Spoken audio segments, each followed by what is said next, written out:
Hello, आवाज आ रही है sir?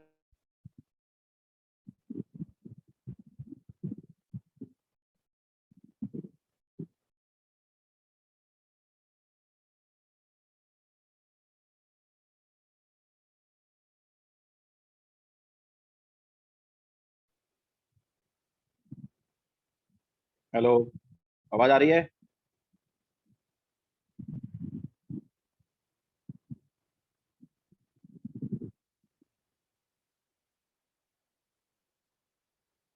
Okay, so good afternoon to all. Atomic structure chapter जो है वो खत्म हो गया है। तो आज हम बचा हुआ जो होमवर्क है वो डिस्कस करेंगे। तो फाउंडेशन बिल्डर ऑब्जेक्टिव हमने डिस्कस कर लिया। नाउ नेक्स्ट हम डिस्कस करेंगे get equip to JEE mains.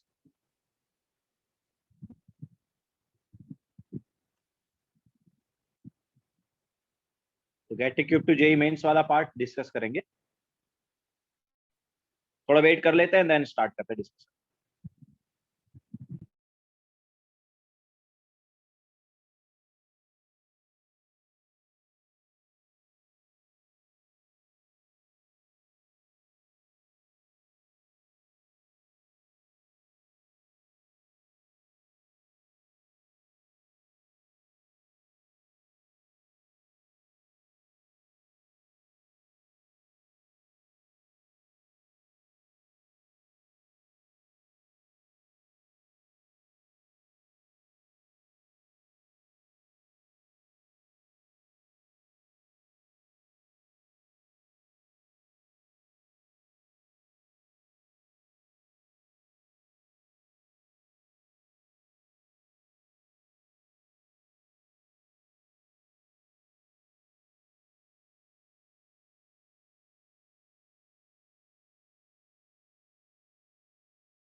तो चलो स्टार्ट करते हैं डिस्कशन।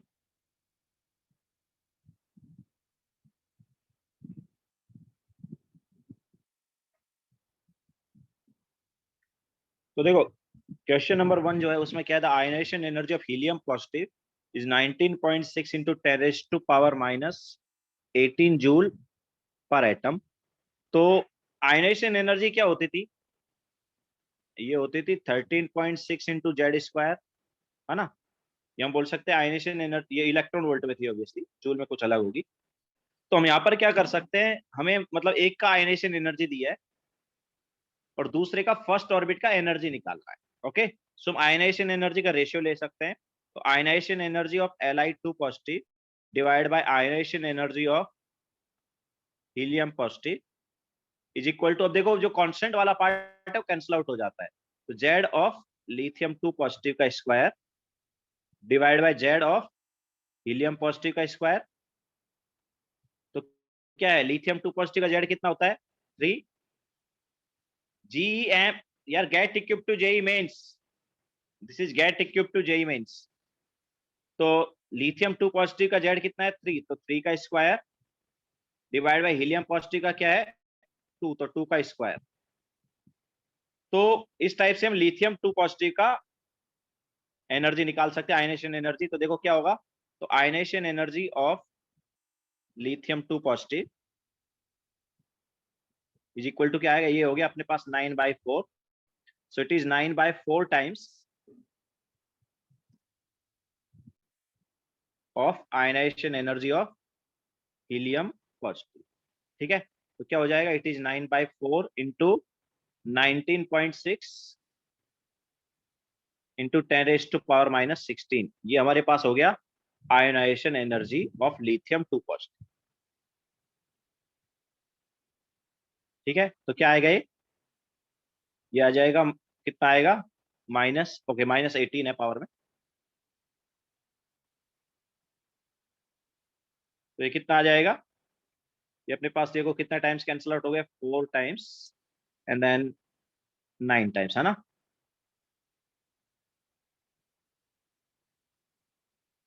तो कितना आया,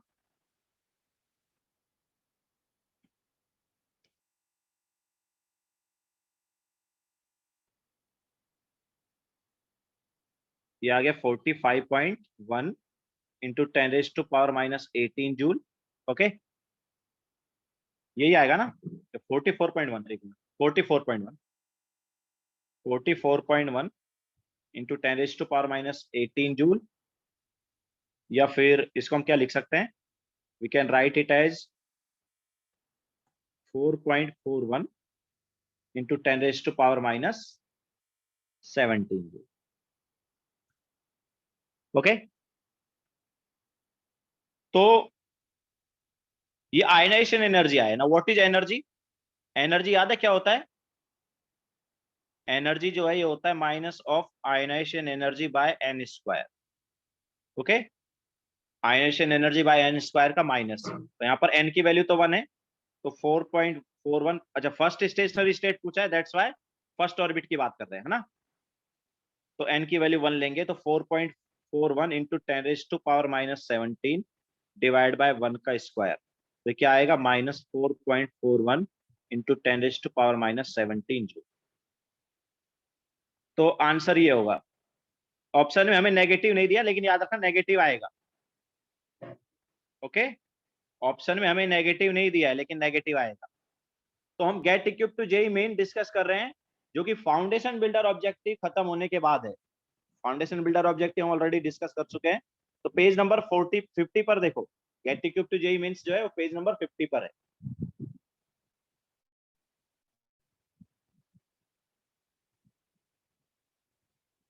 ओके, सो ऑप्शन में हमें नेगेटिव साइन नहीं दिया, लेकिन जैसा हम बता रहे हैं एनर्जी जो है उसमें नेगेटिव साइन होगा। ओके, ऑप्शन में नेगेटिव साइन देना चाहिए था, उन्होंने दिया नहीं।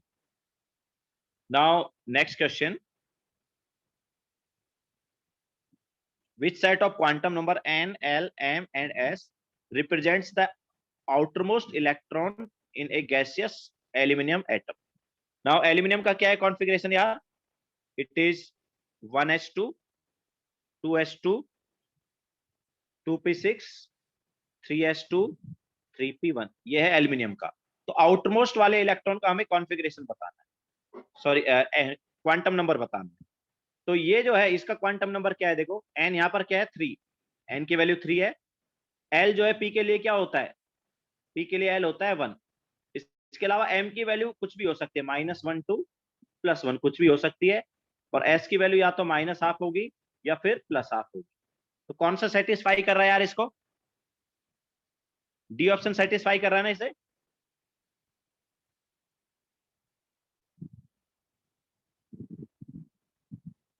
ओके, सो यहाँ पर डी ऑप्शन आ जाएगा सेकंड वाले में।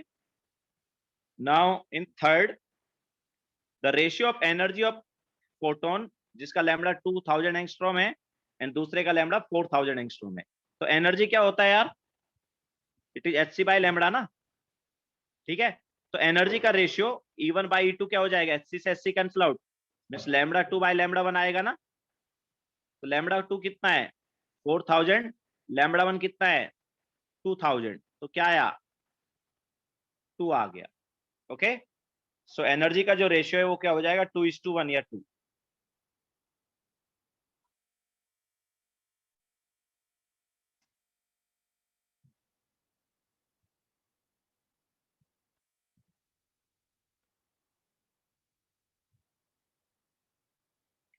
देन इसके बाद नेक्स्ट क्वेश्चन,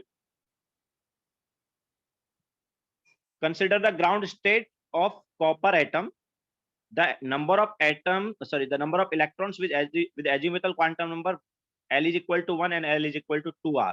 तो देखो कॉपर का क्या है कॉन्फ़िगरेशन, पूरा कॉन्फ़िगरेशन लिखेंगे। वैसे तो क्या था, it is argon 4s1 3d 10 था, लेकिन हमें पूरा कॉन्फ़िगरेशन लिख के देखना पड़ेगा, क्योंकि हमें सारे इलेक्ट्रॉन बताने हैं कि हमारे पास L इज इक्वल टू 1 के कितने इलेक्ट्रॉन है and L is equal to 2 के कितने इलेक्ट्रॉन है, ठीक है। तो 1s2 2s2 2p6 3s2 3p6 4s1 3d10, ये इसका पूरा कॉन्फ़िगरेशन हो गया। तो अभी हमें यहाँ पर क्या बताना है, L इज इक्वल टू 1 वाले electron and L is equal to 2 वाले। L इज इक्वल टू 1 मतलब कौन सा सबसेल हुआ यार, L इज इक्वल टू 1 कौन सा सबसेल हुआ, L इज इक्वल टू 1 किसके लिए होता है, p सबसेल के लिए होता है। Okay, L is equal to 1 किसके लिए होता है, p सबसेल के लिए, and L is equal to 2 किसके लिए होता है, L इज इक्वल टू 2 होता है d सबसेल के लिए। तो हमें p subshell and d subshell के इलेक्ट्रॉन बताने टोटल कितने होंगे। तो देखो p सबसेल के कितने होंगे, 6 इधर हैं 6 इधर हैं, तो कितने हुए, कितने इलेक्ट्रॉन आए 12 आए। इसके अलावा डी सबसेल के कितने इलेक्ट्रॉन है यार, डी सबसेल के कितने इलेक्ट्रॉन है 10। क्लियर है, तो हमारे पास आंसर क्या हो जाएगा 12 and 10 means B option.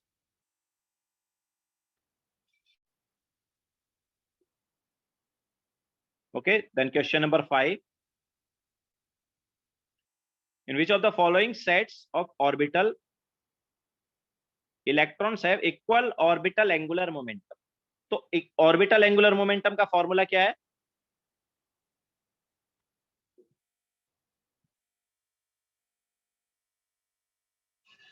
It is rule of l root of l into l plus 1 h upon 2 pi, यही था ना।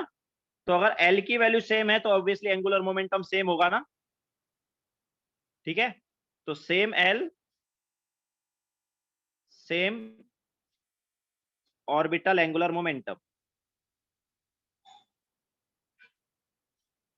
तो आंसर बताओ क्या होना चाहिए यहाँ पर, कौन सा ऑप्शन करेक्ट होना चाहिए बताओ, डी होना चाहिए ना, क्यों, क्योंकि हमारे पास सभी के केस में क्या आ रहा है सेम एल आ रहा है। ए ऑप्शन में दोनों एस वाले हैं, बी ऑप्शन में दोनों डी वाले हैं, सी ऑप्शन में दोनों पी वाले हैं, मतलब एल की वैल्यू हर ऑप्शन में क्या है सेम है। ओके, तो अगर एल की वैल्यू सेम है तो ऑब्वियसली एंगुलर मोमेंटम जो है वो भी क्या होगा सेम होगा।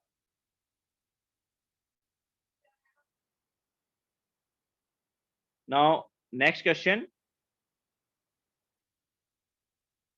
which of the following statement is correct, n minus 1 d subcell has lower energy than ns subcell, n minus d subcell has higher energy than ns subcell, n plus 1 d subcell has lower energy। तो सबसे पहले तो l n plus l निकालते हैं। तो n plus l देखो n minus 1 d का कितना आ रहा है भाई, तो इसका n जो है वो है n minus 1, और d क्या है, d का l क्या होता है, d का l क्या होता है, d के लिए l की वैल्यू क्या होती है 2 होती है। तो क्या आ गया इसका n प्लस एल इसके लिए क्या आ रहा है, n प्लस वन आ रहा है, ठीक है। इसके अलावा ns का देखो, तो ns में n की वैल्यू n और s है तो l की वैल्यू क्या है, 0, तो क्या आया, n आया। तो किसकी एनर्जी ज्यादा है, यहाँ पर अगर हम कंपेयर करेंगे तो किसकी एनर्जी ज्यादा है, obviously n minus one D की जो एनर्जी है वो ज्यादा है किससे, ns से, है कि नहीं। तो ए और बी में से कौन सा करेक्ट होना चाहिए, n minus one d subshell has higher energy than ns subshell, obviously B option जो है वो करेक्ट होना चाहिए।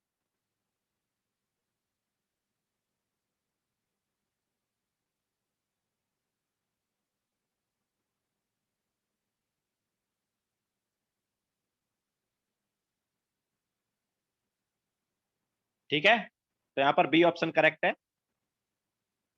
देन इसके बाद सेवंथ वाला देखो, radius of third orbit in helium positive is this times of radius of first orbit of hydrogen. तो देखो रेडियस क्या होती है, it is 0.529 into n square by Z, तो एन स्क्वायर बाई जेड का रेशियो ले लो, तो radius of helium positive divide by radius of hydrogen, obviously helium positive का कौन सा ऑर्बिट का, थर्ड ऑर्बिट का, एंड हाइड्रोजन का किसका, फर्स्ट ऑर्बिट का। तो ये रेशियो क्या होगा, ऑब्वियसली 0.529 कैंसिल आउट हो गया, तो it is n square by Z का रेशियो, तो n square is 3 square, and Z क्या है, हीलियम पॉजिटिव का 2 है, divide by n square of hydrogen क्या है 1, एंड जेड क्या है हाइड्रोजन का 1, तो कितना आया ये, दिस इज 9/2,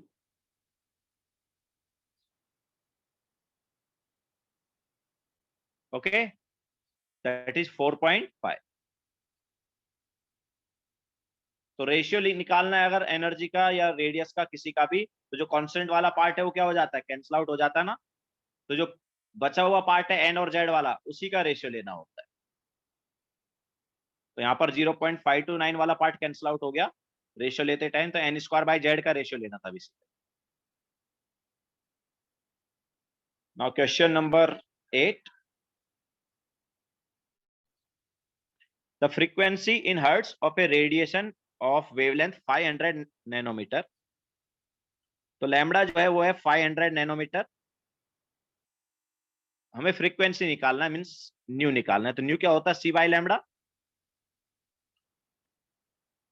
तो अब देखो पहले इसको मीटर में कन्वर्ट करना पड़ेगा, तो 500 इंटू 10⁻⁹ तो सी की वैल्यू है 3 इंटू 10⁸ डिवाइड बाय 500 इंटू 10⁻⁹, तो कितना आ गया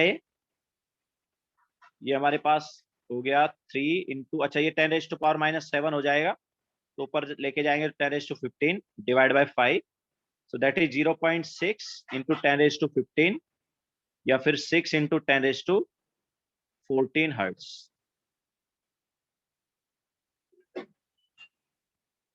ठीक है, तो सी ऑप्शन हो जाएगा। देन इसके बाद question number 9, the wave number of first line of बामर series is this, the wave number of first line of, अच्छा तो यहाँ पर wave number of first line of Li2 positive बोल रहा है, तो वो भी बामर सीरीज का ही बोल रहा है, मेंशन करना चाहिए था वैसे। तो बामर सीरीज का हाइड्रोजन के लिए दिया हुआ है, और बामर सीरीज का लिथियम 2 पॉजिटिव के लिए निकालना है। तो देखो फॉर्मूला क्या है वेव नंबर का, it is R into Z square into 1/n1 square minus 1/n2 square. ठीक है, अब देखो अगर वो सेम सीरीज मतलब सेम लाइन की अगर वो बात करता है, दोनों जगह सेम लाइन की बात कर रहा है, तो ये वाली वैल्यू सेम रहेगी, है ना, और आर भी सेम रहेगा, तो जो रेशियो हम लेंगे तो उसमें क्या कैंसिल आउट हो जाएगा, ये वाला पार्ट भी कैंसिल आउट हो जाएगा और आर वाला पार्ट भी कैंसिल आउट हो जाएगा। ठीक है, तो nu bar of Li2 positive divide by nu bar of hydrogen is equal to क्या आएगा, आर वाला पार्ट कैंसिल आउट, ये वाला पार्ट भी कैंसिल आउट, तो ये जेड स्क्वायर का रेशियो आ जाएगा, जेड ऑफ Li2 पॉजिटिव का square divide bye Z of hydrogen का स्क्वायर, तो क्या आएगा ये, दैट इज 3 का स्क्वायर डिवाइड बाय 1 का square, that is nothing but 9। तो Li2 पॉजिटिव का क्या हो जाएगा यहाँ पर आंसर, तो Li2 पॉजिटिव का wave number is 9 times of कितना दिया था हमें? 15200। ओके, तो कितना हो गया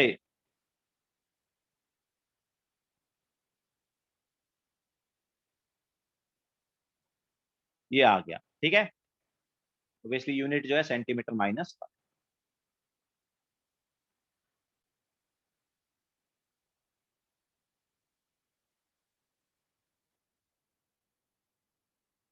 इसके बाद question number 10।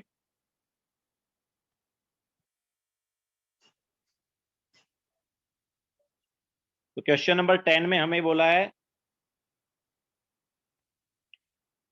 in a given cell the maximum number of electron with spin value plus half in the orbital with azimuthal quantum number L is equal to 2 and magnetic quantum number M is equal to +2। अब देखो क्या बोल रहा है वो, किसी भी cell में कोई n है हमारे पास, जैसे सेकंड ऑर्बिट, थर्ड ऑर्बिट, कोई भी ऑर्बिट ले लो, तो उसमें L की वैल्यू 2 है ना। L की वैल्यू 2 मतलब कौन सी सबसेल हो गई? D subshell. अब डी सबसेल में हमारे पास M-2 हो सकता है, -1 हो सकता है, +1 हो सकता है, ऑब्वियसली 0 भी हो सकता है, एंड +2 हो सकता है। ये 5 ऑर्बिटल आ सकते हैं। लेकिन वो किसकी बात कर रहा है? M इज इक्वल टू +2 वाले की। तो यहां से हमें एक ऑर्बिटल मिल गया। ठीक है ना, एक ऑर्बिटल मिल गया, तो उस ऑर्बिटल में हमारे पास क्या है? S की वैल्यू जो है -12 भी हो सकती है, एंड S की वैल्यू +12 भी हो सकती है। 2 इलेक्ट्रॉन हो सकते हैं। लेकिन वो किसकी बात कर रहा है? वो बात कर रहा है S इज इक्वल टू +12 वाले की, मतलब इसकी बात कर रहा है। तो हमारे पास एक ही इलेक्ट्रॉन आया है। ये जो उसने दिया हुआ है उसको देख के हम बोल सकते हैं कि हमारे पास क्या है? एक ही इलेक्ट्रॉन है। और वैसे भी हमने तुम्हें एक पॉइंट लिखवाया था कि कोई भी set N, L, M and S का यूनिक इलेक्ट्रॉन बताता है। याद है क्या? अगर हमें N, L, M and S का कोई सेट दे दिया तो वो यूनिक इलेक्ट्रॉन बताएगा, मतलब वो एक ही इलेक्ट्रॉन के बारे में बताएगा। ओके, तो यहां पर करेक्ट ऑप्शन कौन सा हो गया? डी हो गया। ठीक है, L इज इक्वल टू 2 मतलब D subshell. Now D subshell के 5 ऑर्बिटल, लेकिन वो किसकी बात कर रहा है? M इज इक्वल टू +2 वाले की, जो कि एक ऑर्बिटल ही हुआ। अब उसमें 2 इलेक्ट्रॉन हो सकते हैं, एक का स्पिन क्वांटम नंबर -12, दूसरे का +12। लेकिन हमें किसकी बात करना है? हमें यहाँ पर बात करना है +12 वाले की, मीन्स एक ही इलेक्ट्रॉन आया हमारे पास। ओके, तो each set of N, L, M and S हमें यूनिक इलेक्ट्रॉन देता है, हम बोल सकते हैं एक ही इलेक्ट्रॉन के बारे में बताता है। Okay,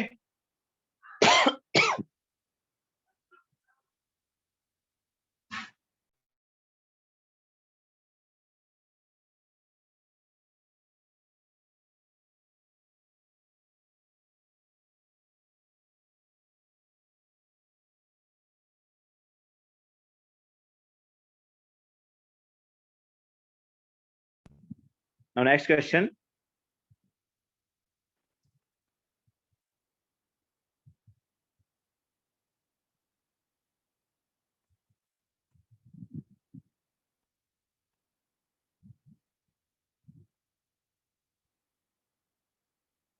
The electronic configuration of the element which is just above the element with atomic quantum number, sorry, with atomic number 43 in the same periodic table। तो देखो हमारे पास 43 जो एटॉमिक नंबर है, उससे ऊपर वाले का अगर हमें एटॉमिक नंबर देखना है तो तुम्हें -18 करना पड़ेगा। ठीक है, 43 से ऊपर वाले का एटॉमिक नंबर देखना है तो -18 करना पड़ेगा। तो -18 करने पर क्या आया?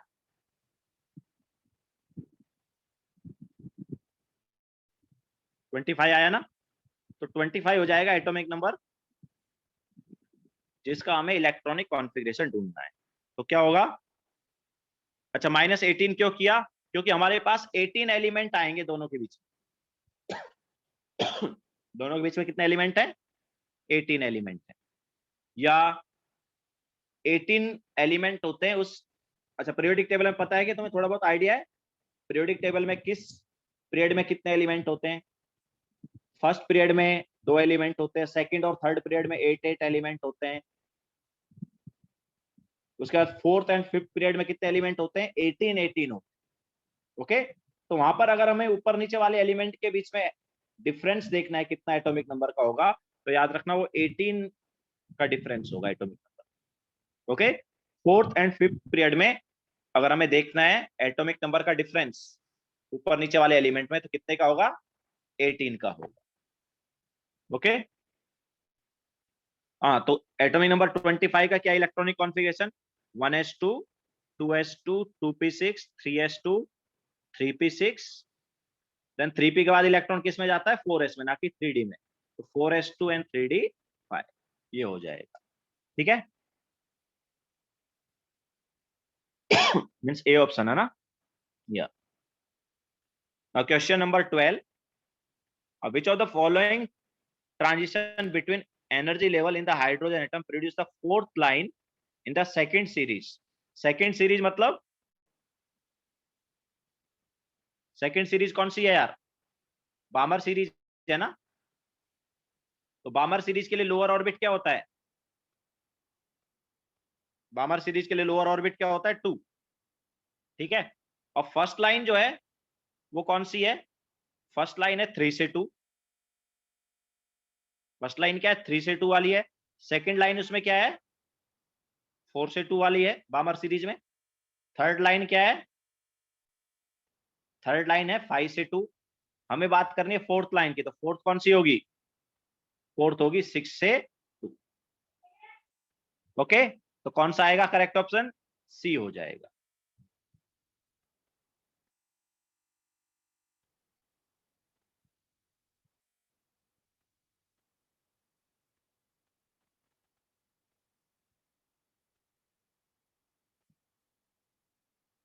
Okay, so this is question number 12. Now question number 13.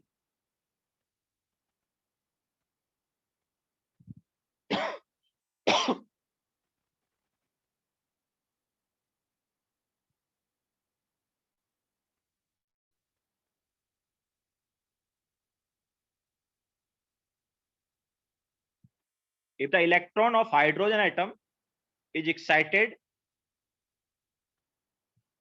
to the fourth excited state, तो हाइड्रोजन एटम में इलेक्ट्रॉन कहां पर गया? Fourth excited state. मतलब कौन सा ऑर्बिट हुआ यार?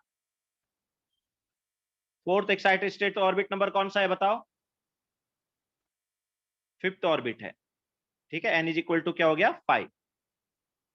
Then the total spectral line following in Paschen series. Paschen series में कितनी लाइन आ सकती है?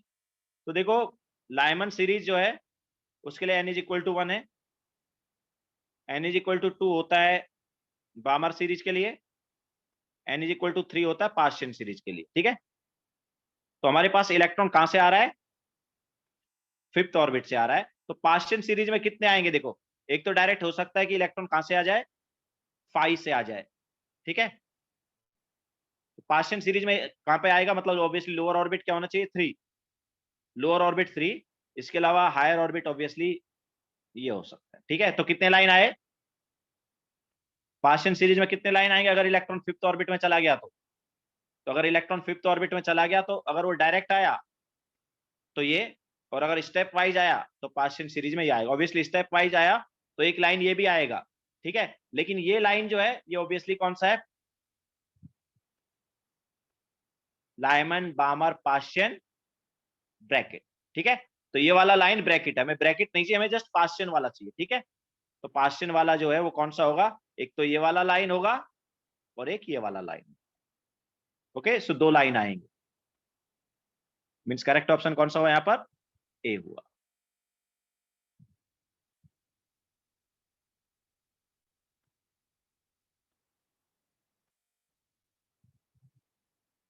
देन 14th वाला, स्प्लिटिंग ऑफ स्पेक्ट्रल लाइन। अच्छा, हमने ये बताया था तुम्हें कि हमारे पास ड्रॉबैक्स में बताया था ना, ड्रॉबैक्स में बताया था कि जो स्पेक्ट्रल लाइन है वो इन the presence of electric and magnetic field क्या हो जाती है?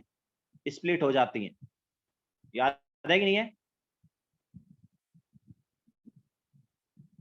तो इन the presence of electric field and magnetic field split होती है, तो कौन सा इफेक्ट बताए थे यहाँ पर हमने?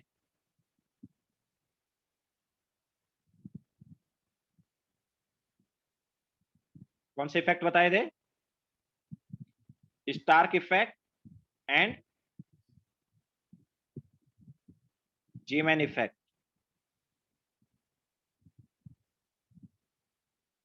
13th में यार देखो क्या है, इलेक्ट्रॉन जो है वो कहां पर गया है, इलेक्ट्रॉन कहां पर गया, इलेक्ट्रॉन गया 5th ऑर्बिट में, इलेक्ट्रॉन किस में गया है, 5th ऑर्बिट में गया, और वो बोल रहा है कि जब वो 5th ऑर्बिट में, 4th एक्साइट स्टेट मतलब 5th ऑर्बिट में गया, तो अब बताओ, अब ऑब्वियसली देखो 5th ऑर्बिट में गया तो वापस वो ग्राउंड स्टेट में आएगा, मतलब 1st ऑर्बिट में आएगा, ठीक है। तो हमें 1st ऑर्बिट में इलेक्ट्रॉन मिलेगा एंड में जाके, तो ऑब्वियसली लाइमन सीरीज में भी लाइन आएंगी, में लाइन आएंगी, लेकिन वो हमें बाकी सीरीज की बात नहीं कर रहा है, वो बोल रहा है कि पार्शियन सीरीज में कितनी लाइन आ सकती है। तो पार्शियन सीरीज के लिए लोअर ऑर्बिट क्या है, पार्शियन सीरीज के लिए लोअर ऑर्बिट क्या होता है, 3। तो 3 में कितनी लाइन आएंगी बताओ, 3 में 2 ही लाइन आएंगी ना, एक तो आ सकती है 4 से और एक आ सकती है 5 से, क्योंकि इलेक्ट्रॉन 5th ऑर्बिट से ऊपर वाले ऑर्बिट में गया ही नहीं है, 5th ऑर्बिट में गया है।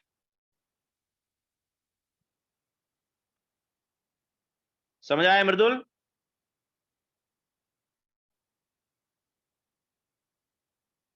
ओके, नाउ नेक्स्ट क्वेश्चन पर चलते हैं। तो हम क्या बात कर रहे थे, जीमैन एंड स्टार्क इफेक्ट की बात कर रहे थे। तो स्टार्क इफेक्ट जो है, इसमें स्प्लिटिंग होता है इन द प्रेजेंस ऑफ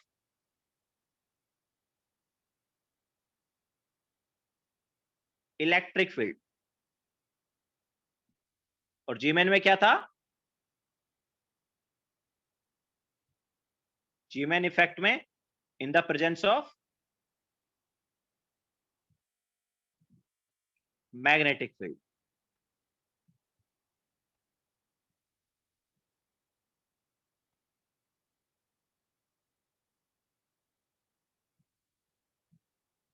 ठीक है, तो यहां पर करेक्ट ऑप्शन कौन सा होगा, स्प्लिटिंग और spectral line in the presence of electric field बोला है, तो ऑब्वियसली कौन सा हो जाएगा, स्टार्क इफेक्ट, मतलब बी ऑप्शन।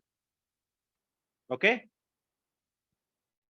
और 15th वाला, 242 nanometre is just sufficient to ionize sodium atom, ionization energy of sodium atom will be. तो आयनाइजेशन एनर्जी की बात हो रही है, और इन्होंने पर मोल बोला है, कितना बोला है, पर मोल, मतलब 242 नैनोमीटर जब हम देते हैं एक एटम को, तो वो एटम आयनाइज हो जाता है, मतलब वही उसकी आयनाइजेशन, उसी का एनर्जी, मतलब उसी के करस्पॉन्डिंग जो एनर्जी है वो आयनाइजेशन एनर्जी होगी। लेकिन हमें एक एटम की एनर्जी नहीं चाहिए, हमें 1 मोल एटम की एनर्जी चाहिए। ऑप्शन में क्या दिया, 1 मोल एटम।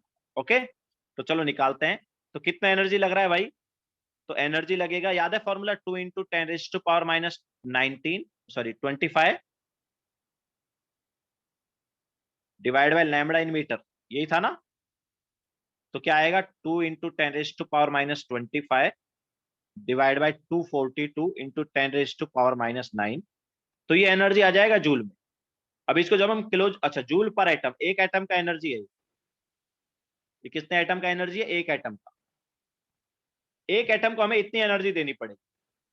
तो 1 मोल को कितनी देनी पड़ेगी, तो यार ये मोल पता है क्या होता है, जैसे हम बोलते हैं ना 1 डजन, तो 1 डजन क्या होता है, 12 होता है। ऐसे ही 1 मोल जो है वो होता है 6 × 10⁻20। जैसे 1 डजन क्या होता है 12, वैसे ही 1 मोल मतलब 6 × 10⁻23। तो एक एटम को इतना एनर्जी हम देंगे, तो 1 मोल को कितना देंगे। अगर हमें एक एटम के लिए एनर्जी पता है, तो 1 मोल के लिए पता चल जाएगा क्या, ऑब्वियसली पता चल जाएगा ना। अगर कोई मुझे बोलता है कि एक एटम का इतना एनर्जी है, तो 1 डजन का कितना होगा, तो 1 डजन के लिए हम क्या करते हैं, मल्टीप्लाई बाय 12 करते हैं या नहीं करते। ठीक है, एक एटम का एनर्जी पता है, 1 डजन एटम का एनर्जी निकालना है, तो मल्टीप्लाई बाय क्या करते, 12 करते। ओके, लेकिन यहाँ पर 1 मोल की बात कर रहा है, तो मल्टीप्लाई बाय दिस कर दे। 1 मोल में इतने होते हैं कोई भी चीज, 1 मोल एप्पल मतलब इतने एप्पल, 1 मोल बनाना मतलब इतने बनाना, समझ आया। तो हमें 1 मोल में निकालना है एनर्जी, तो 1 मोल के लिए कितना एनर्जी हो जाएगा, ऑब्वियसली इसे मल्टीप्लाई कर देंगे, तो 2 × 10⁻⁻25 डिवाइड बाय 242 × 10⁻⁹ इंटू 6 × 10⁻23। तो ये एनर्जी जूल में आया, जूल पर मोल। लेकिन हमें जूल में नहीं चाहिए, हमें किस में चाहिए, किलो जूल में। तो जूल से भी अभी किलो जूल कन्वर्ट करना है, तो जूल से किलो जूल के लिए क्या करें, डिवाइड बाय 1000। तो जूल से किलो जूल के लिए करेंगे डिवाइड बाय 1000, तो 2 10 raised to power minus 25 into 6 into 10 raised to 23 divided by 242 into 10 raised to power minus 9 and divided by 1000. ये आ गया अपने पास किलोजूल पर मोल. ओके, तो कितना आ रहा है ये वैल्यू?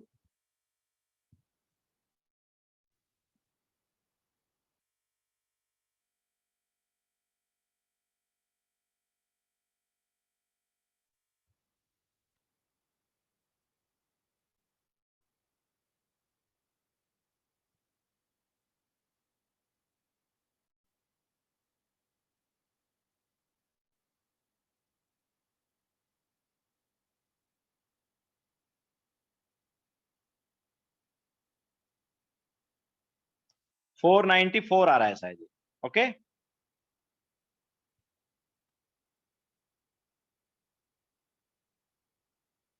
क्लियर है क्या? तो 494 किलोजूल पर मोल.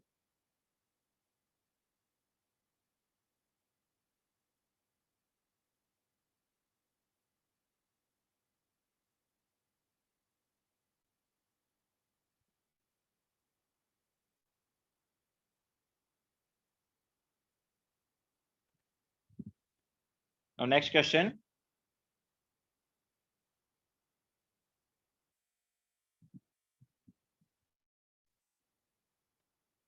Which of the following quantum number represents impossible arrangement?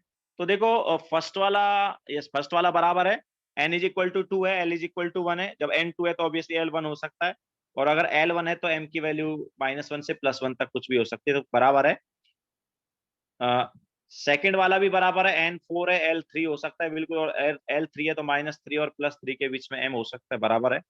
C option wrong है. देखो सी ऑप्शन में क्या है, n 3 है तो l की वैल्यू क्या होगी, -2 से +2. ठीक है, तो ये तो बराबर दिया है.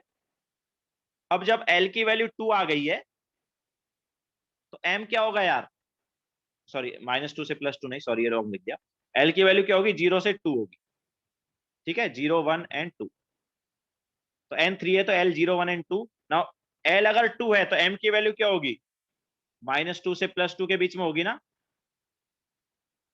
ठीक है, तो -2 से +2 के बीच में होगी, तो ऑब्वियसली m अगर मैं यहां पर 3 लेता हूं तो वो तो रॉन्ग हो गया ना. ठीक है, तो सी वाला पॉसिबल नहीं. ओके, सी वाला जो है पॉसिबल नहीं, क्योंकि l जब 2 है तो m 3 हो ही नहीं सकता. ओके, n 3 है तो l 2 हो सकता है, तो n is equal to 3 and l is equal to 2 वाला बराबर है. लेकिन जब m पे आते हैं तो m रॉन्ग हो गया, बिकॉज l जब 2 है तो m can not be 3. m जो है -2 से +2 के बीच में रहेगा. Now 17, the electronic configuration this can be attributed to. तो यार आर्गन 3d6, तो सभी का कॉन्फ़िगरेशन देख लेते एक बार. कोबाल्ट की अगर हम बात करेंगे तो कोबाल्ट का क्या है, आर्गन 4s2 3d7. तो CO3 पॉजिटिव क्या होगा, तो 3 इलेक्ट्रॉन निकालेंगे, 2 इधर से निकले, एक इधर से निकलेगा, तो क्या हो गया, 3d6 हो गया. ठीक है, तो यही आ गया आंसर ना. बाकी Zn के केस में क्या होगा, जब हम Zn2 पॉजिटिव की बात करेंगे तो वो आएगा आर्गन 3d10. अगर हम बात करेंगे Mn2 पॉजिटिव की तो वो क्या है, इट इज आर्गन 3d5. अगर हम बात करेंगे Ni2 पॉजिटिव की तो वो क्या है, आर्गन 3d8. तो करेक्ट वाला कौन सा है, CO3 पॉजिटिव.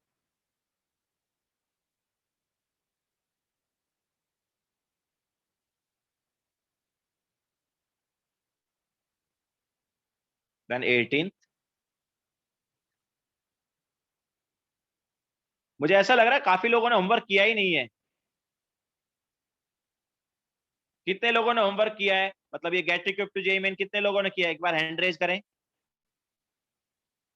कितने लोगों ने get equipped to JEE main किया, एक बार हैंड रेज करें.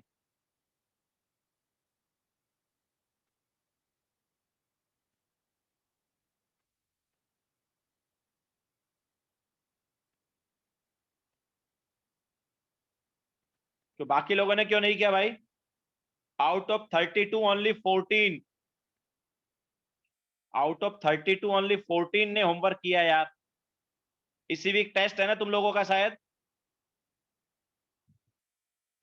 एंड स्टिल तुम लोगों ने होमवर्क नहीं किया।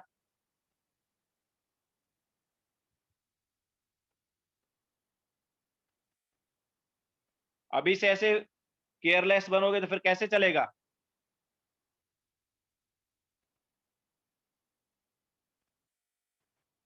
तो अभी हम डिस्कस कर रहे हैं, पूरा obviously get equip to JEE main discuss नहीं हो पाएगा, लेकिन नेक्स्ट टाइम तक जो हमने होमवर्क दिया है get equip to JEE main and window to JEE advance, sorry window to JEE main, दोनों कंप्लीट करना। ओके, डाउन कर लो सब लोग।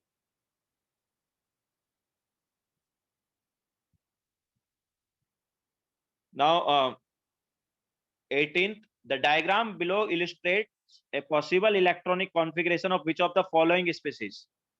तो यार ये क्या, कौन सा कॉन्फ़िगरेशन दिया हमें, ये दिया हमें 1s2 2s2 2p6 3s2 3p6 4s1 3d5।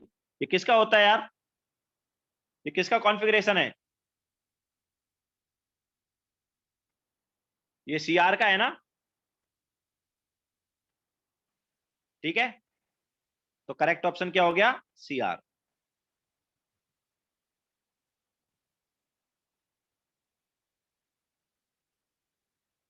Now 19th, the first emission line of hydrogen atomic spectrum। Aahan, Shaunak, Ishani, hand down कर लो।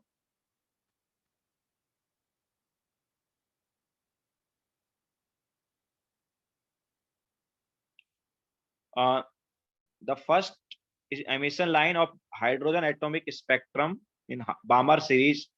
तो क्या होगी यार, हाइड्रोजन स्पेक्ट्रम की बामर सीरीज की फर्स्ट लाइन। तो लोअर ऑर्बिट तो ऑब्वियसली क्या है, lower orbit is 2 and higher orbit क्या होगा, फर्स्ट लाइन की बात कर रहे हैं 3 होगा ना। तो इसका हमें क्या निकालना है, कुछ दिया नहीं है क्या निकालना है, तो हम वेव नंबर ही निकाल लेते हैं, मतलब 1/λ।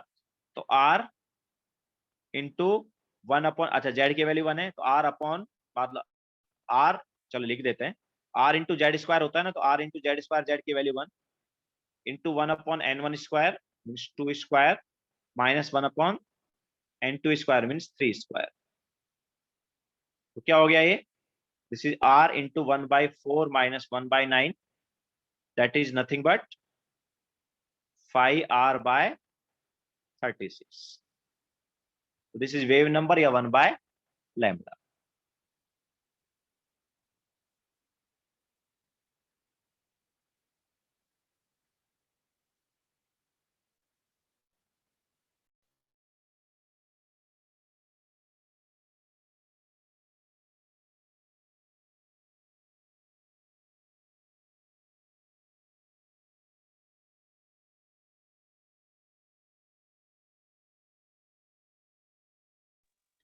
Now next question,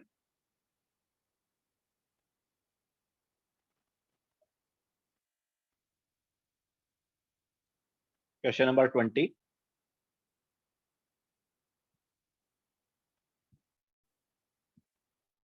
Which of the following one electron system the radius of first Bohr orbit is minimum। तो देखो रेडियस क्या है, it is directly proportional to n square by Z.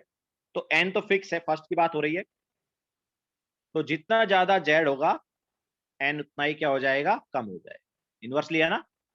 तो सबसे ज्यादा जेड किसका है यार, सबसे ज्यादा जेड हो गया यहाँ पर लिथियम 2 पॉजिटिव का, है ना। तो डी हमारे पास करेक्ट, जितना ज्यादा जेड उतना ही कम क्या हो जाएगा, रेडियस हो जाएगा। Then 21, the total spin and magnetic moment for oxygen atom. तो ऑक्सीजन का क्या है भाई, it is 1s2 2s2 2p4। तो 2p4 में कितने इलेक्ट्रॉन है अनपेयर्ड, ये देखो, तो 2 इलेक्ट्रॉन है अनपेयर्ड। तो टोटल स्पिन क्या होता है,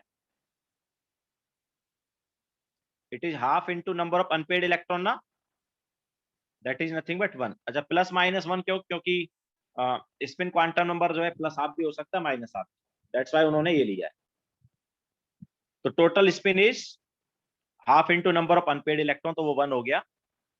इसके अलावा मैग्नेटिक मोमेंट क्या होगा, एन की वैल्यू ऑब्वियसली यहाँ पर क्या है 2 है, नंबर ऑफ अनपेड इलेक्ट्रॉन 2 है, तो म्यू क्या होगा, it is root of 2 into 2 + 2 magnetic moment, तो क्या आया, इट इज रूट ऑफ 8, हम बोल सकते हैं 2√2। तो कौन सा करेक्ट हुआ, ए ऑप्शन ना।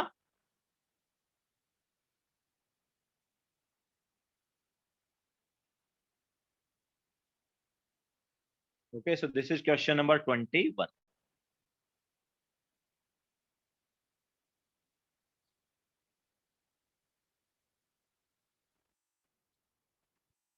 सोनक +1 -1 इसलिए क्योंकि हम जब बात कर रहे होते हैं ना टोटल स्पिन की, तो याद है क्या था वो था, हमने दूसरा एक और फॉर्मूला बताया था, it is sum of spin quantum number.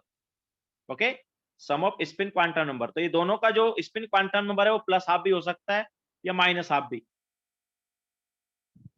Okay, तो अगर दोनों का +½ लेंगे तो +½ +½ मीन्स +1 हो गया, और अगर दोनों का -½ लेंगे तो -½ -½ मीन्स -1। ओके, सो ये +1 भी आ सकता है आंसर, या -1 भी आ सकता है। जनरली हम +1 की बात करते हैं, मॉड की बात करते हैं। ओके, फॉर्मूले में याद देखो हमने एक मॉड लगाया हो। ओके, जनरली हम यहाँ पर प्लस वैल्यू की बात करते हैं, दैट्स व्हाई हमने आंसर जस्ट प्लस में लिखा है।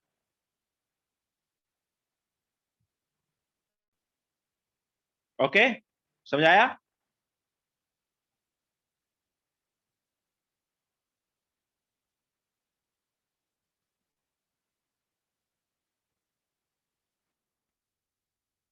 Now 22, number of nodal planes in dxy।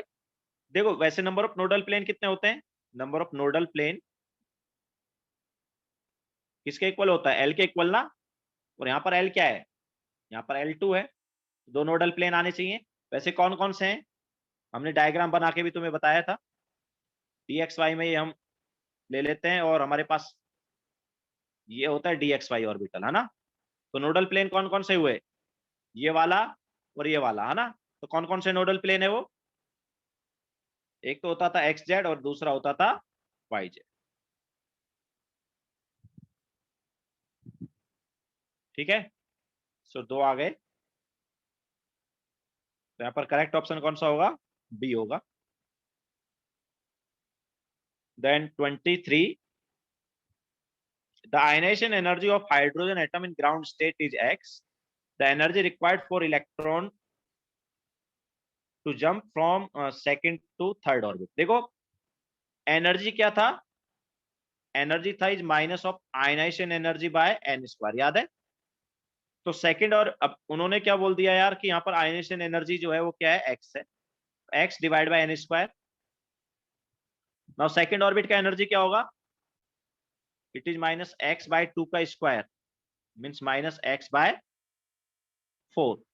And third orbit का एनर्जी क्या होगा, ये हो जाएगा -x/3 स्क्वायर मीन्स -x/9। तो हमें कितना एनर्जी रिक्वायर्ड होगा, ऑब्वियसली जो एनर्जी डिफरेंस है उतना ना, तो डेल्टा ई क्या है, higher orbit energy minus lower orbit energy, तो ये क्या आएगा -x/9 and minus of -x/4। सो ये हमारे पास आता है 5x/36, ये आ जाए। ओके, सो इतना एनर्जी रिक्वायर्ड होगा सेकेंड ऑर्बिट से थर्ड ऑर्बिट में इलेक्ट्रॉन को जंप कराने के।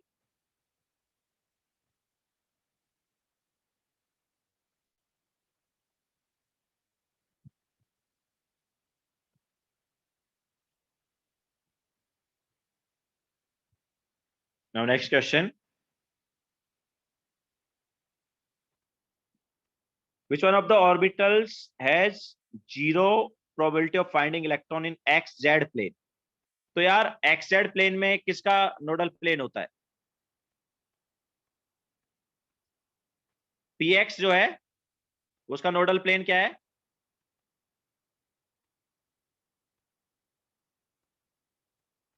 px का नोडल प्लेन क्या था, ये अपने पास इलेक्ट्रॉन वाला रीजन था, तो नोडल प्लेन क्या होता था इधर, this is X, this is Y and this is Z. तो इसका नोडल प्लेन क्या था? नोडल प्लेन इसका वाई जेड होता था। इसी टाइप से पी वाई की अगर हम बात करेंगे,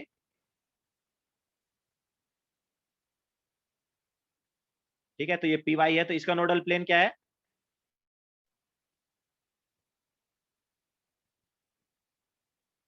तो इसका नोडल प्लेन है एक्स जेड। ओके, तो उन्होंने वही बोला कि एक्स जेड किसका नोडल प्लेन है, which one of the orbitals has zero probability of finding electron. Zero probability मतलब नोड है वो। ओके, और प्लेन की बात हो रही है, एक्स जेड प्लेन की, तो प्लेन की बात हो रही है, तो बेसिकली वो नोडल प्लेन की बात कर रहे हैं। क्लियर है? तो करेक्ट ऑप्शन कौन सा हो गया यहाँ पर? पी वाई हो गया, that is B option.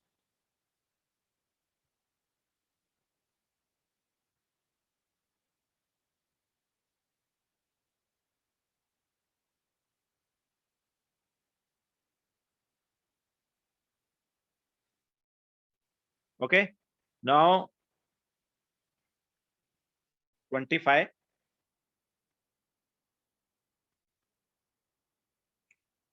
Orbital angular momentum for 3D orbital. तो एल की वैल्यू क्या है 3D के लिए यार? डी, डी के लिए एल की वैल्यू होती है 2। तो ऑर्बिटल एंगुलर मोमेंटम मतलब L into l plus 1 into H upon 2 pi, यही होता है ना? तो क्या आएगा ये? 2 इंटू 2 + 1 एच अपॉन 2 पाई, कितना हुआ ये? That is √6 h/2 pi.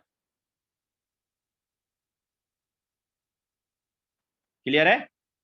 So this is orbital angular momentum of 3D orbital.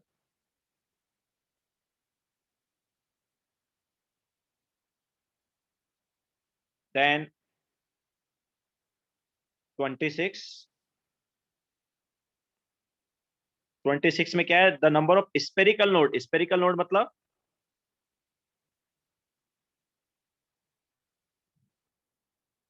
Spherical nodes मतलब रेडियल नोड।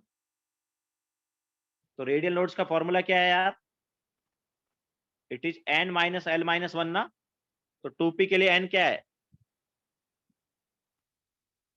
2p के लिए n क्या है? n की वैल्यू है 2। इसके अलावा l की वैल्यू क्या है 2p के लिए? l की वैल्यू क्या है? p के लिए l की वैल्यू होती है 1 - 1, तो कितना आया? 0 आया ना।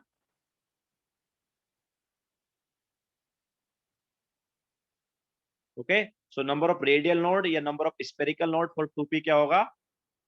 0 होगा। Then 27, the momentum of a particle which has a de Broglie wavelength 0.1 nanometer each। तो देखो लैम्बडा इज इक्वल टू होता था h/mv, ये हम बोल सकते हैं h/p। ओके, तो यहाँ पर लैम्बडा हमें दिया, p निकालना है। तो p क्या हो जाएगा? p हो जाएगा h/लैम्बडा। तो क्या आ जाएगा ये? h हो गया अपने पास 6.62 इंटू 10⁻⁻34 एंड लैम्बडा कितना है? Lambda is 0.1 nanometre. नैनोमीटर को मीटर में कन्वर्ट करना है। तो ये क्या आ गया? 6.62 into 10⁻⁻24। Okay, obviously SI unit में ही आएगा क्योंकि सब हमने एसआई यूनिट में लिया और उन्होंने भी एसआई में ही पूछा।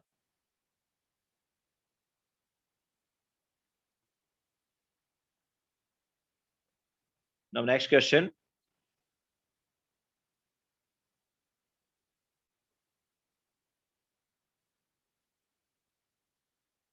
The de Broglie wavelength associated with a material particle is. तो देखो हमारे पास क्या है, एनर्जी जो है वो hc/लैम्बडा है। तो यहां से हम देख सकते हैं कि लैम्बडा जो है it is inversely proportional to energy. एक तो ये है, ठीक है, तो एनर्जी के इनवर्सली है।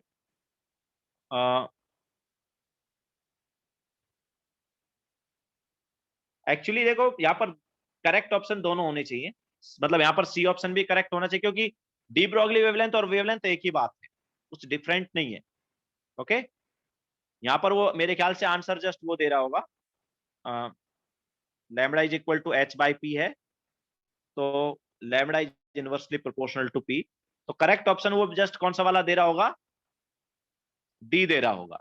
ठीक है, लेकिन नॉर्मल वेवलेंथ भी डी ब्रॉगली वेवलेंथ ही है।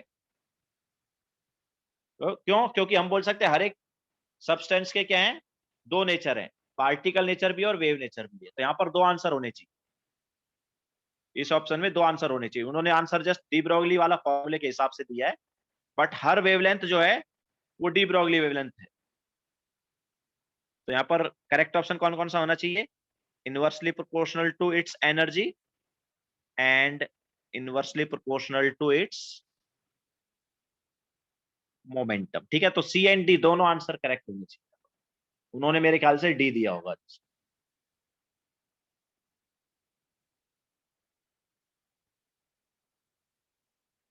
क्योंकि जब हम डी ब्रॉगली का फॉर्मूला डिराइव करते याद है, तो हमने क्या लिया था, E is equal to MC square लिया था और E is equal to HC by lambda लिया था, याद है कि नहीं है?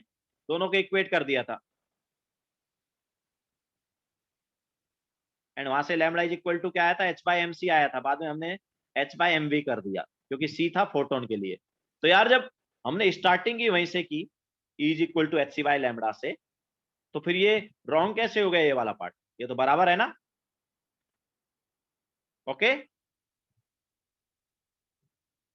तो लैम्बडा जो है वो डी ब्रॉगली वेवलेंथ भी है और नॉर्मल वेवलेंथ भी है। मतलब हर वेवलेंथ जो है उसको डी ब्रॉगली वेवलेंथ हम ले सकते हैं, क्योंकि हर सब्सटेंस का दो नेचर होता है, एक पार्टिकल नेचर और एक वेव नेचर। ओके, सो दोनों ऑप्शन यहाँ पर करेक्ट आएंगे। Lambda is inversely proportional to energy and lambda is also inversely proportional to momentum. Now question number 29, the angular momentum of an electron in a Bohr's orbit of hydrogen atom is 2h by pi। अच्छा, angular momentum of orbit क्या होता है?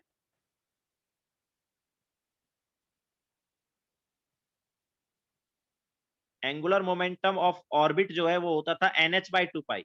Orbital का root of L into l plus one H by 2 pi था, लेकिन orbit का क्या होगा, NH बाई 2 पाई। तो NH by 2 pi is equal to क्या दिया उन्होंने, 2h अपॉन पाई दिया है। तो यहाँ से n की वैल्यू क्या आई, n की वैल्यू आ गई यहाँ से 4। तो उन्होंने क्या बोला है कि the wavelength of spectral line emitted when the electron falls from this level to next lower level.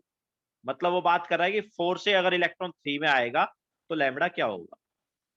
तो 1 by lambda is equal to r. अच्छा, हाइड्रोजन की बोला है क्या? यस, हाइड्रोजन है। तो 1 square into 1 upon n1 square, lower orbit is 3, minus 1 upon n2 square, higher orbit is 4। तो क्या आएगा इधर से, this is r on 9 minus 1 by 16, that is 7 r upon 144। सो ये हमारे पास 1 बाई लैम्बडा आ गया। तो लैम्बडा क्या होगा, lambda is equal to 144 upon 7r। Okay,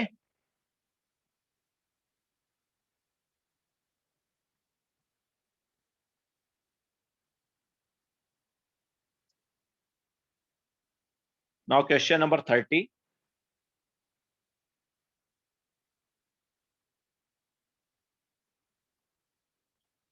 which of the following transition of an electron in a hydrogen atom would emit a photon of minimum wavelength? तो minimum wavelength मतलब maximum energy.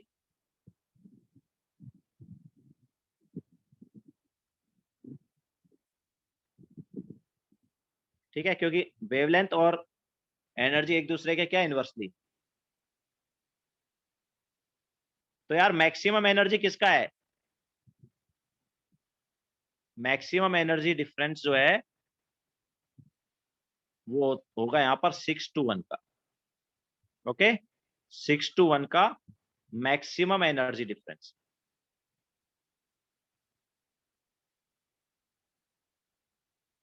Okay, तो किस orbit का energy difference सबसे ज्यादा होगा, given options में 6 and 1 का जो एनर्जी डिफरेंस है वो सबसे ज्यादा होगा। तो सबसे ज्यादा एनर्जी डिफरेंस है, तो जो लैम्बडा है वो सबसे कम आएगा। ओके, तो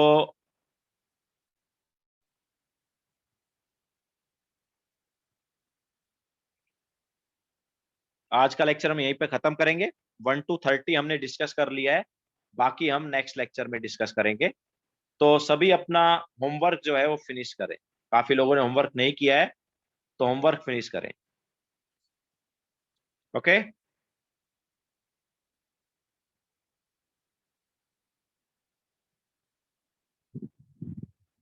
बाय।